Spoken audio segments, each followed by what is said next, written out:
All right, folks, today is Black Love Day. Many of you didn't even realize that, of course. This week, people always focus on Valentine's Day as opposed to this day, but it's a day of atonement and reconciliation and offers an African-centered alternative to the commercial nature of Valentine's Day. Here to tell us more about Black Love Day, founders Ayo Handy Kendi and Kimon Freeman. Hey, folks, how you doing?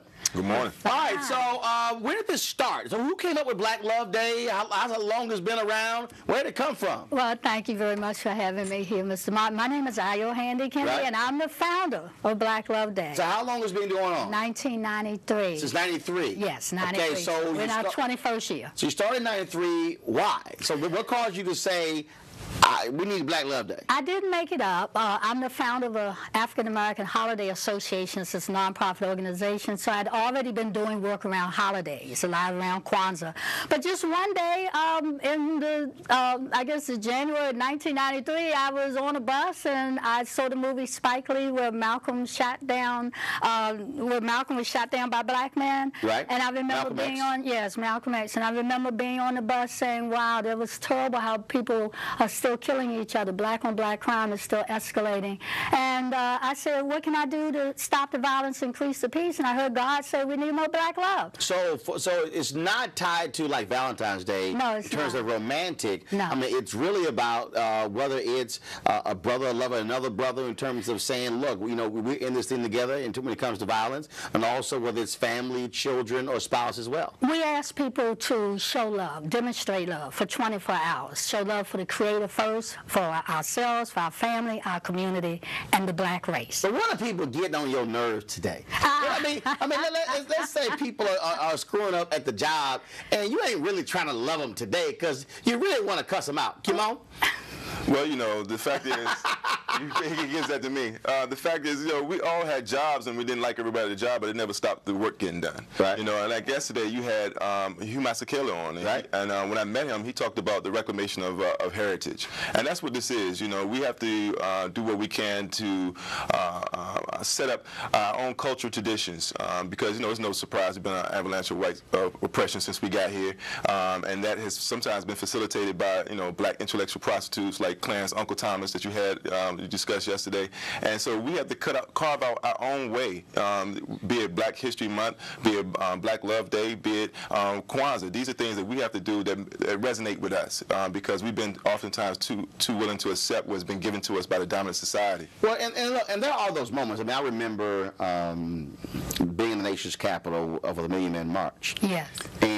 But it was a day before we had come down to the mall in Washington, and it was extremely interesting watching the interaction Yes. between brothers in terms of speaking, in terms of hugging one another, brother, where you from, things along those lines, and it was a whole different feeling. And it's different when you are walking in the neighborhood and you see somebody and you don't see folks speak, and you walk in. I was in New York yesterday for the Wall Street Project, and it's interesting watching as you just walk down the streets, brother, how you doing? And folks just sort of look at you and keep moving.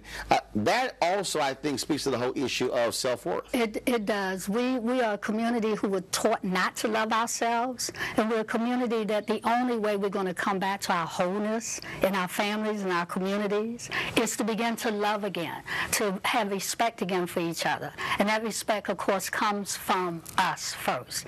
And Black Love Day gives us 24 hours to spend a total demonstration of showing love in every way, shape, form, and possibility. I was talking to... And it's very transformative. I was talking to Susan Taylor, longtime editor-in-chief at Essence Magazine, about this, and she, of course, has the National Cares Mentoring Project. And she talked about this whole issue of being in New York or being in other parts of the country. She said how she goes out of her way to speak to and to engage specifically black men.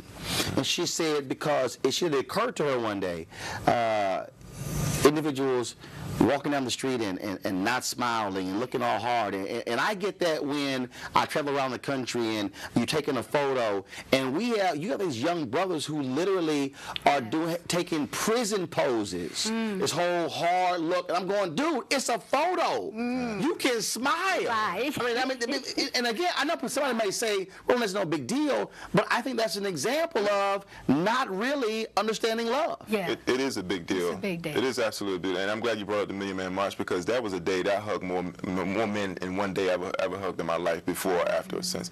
And that day, we was all charged to go back to our communities and do something. And today is Black Love Day, but my charge to do something, I was inspired to go back to my community and create an event. And the event that I created was the Black Love Festival, that happens in the third Sunday in September, which is an offshoot of inspired, of course, by Mama Ayu, and she gave me the blessings. So we extend that message of Black love throughout.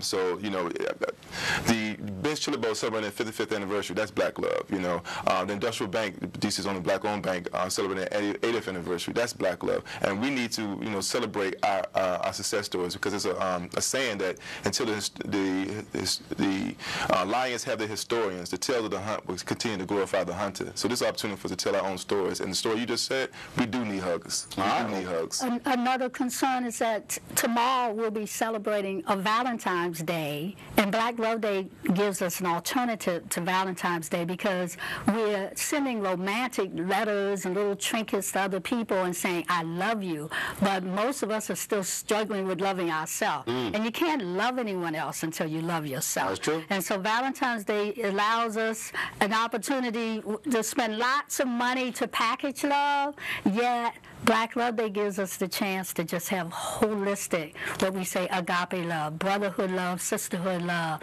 and just heal all of our relationships. Yeah. And when you love yourself, it don't cost you. It doesn't cost you. Right. I certainly appreciate it. Come on, thanks so much for coming in. Thank Black you Love so Day. much. Yeah. And the greeting is in your coma. It means get a heartbeat patient. The coma is our symbol. Okay. It is our symbol. It's the coma. It means get a heartbeat patient. Return back to love. Get a heart, be patient. Yeah. I'm not always patient, Michelle. There you go. Happy Black Love Day. I appreciate it. Thanks so much. Folks, coming up, What the Hell Thursday. You know we always have some wild times on this day, so we're looking forward to it, folks.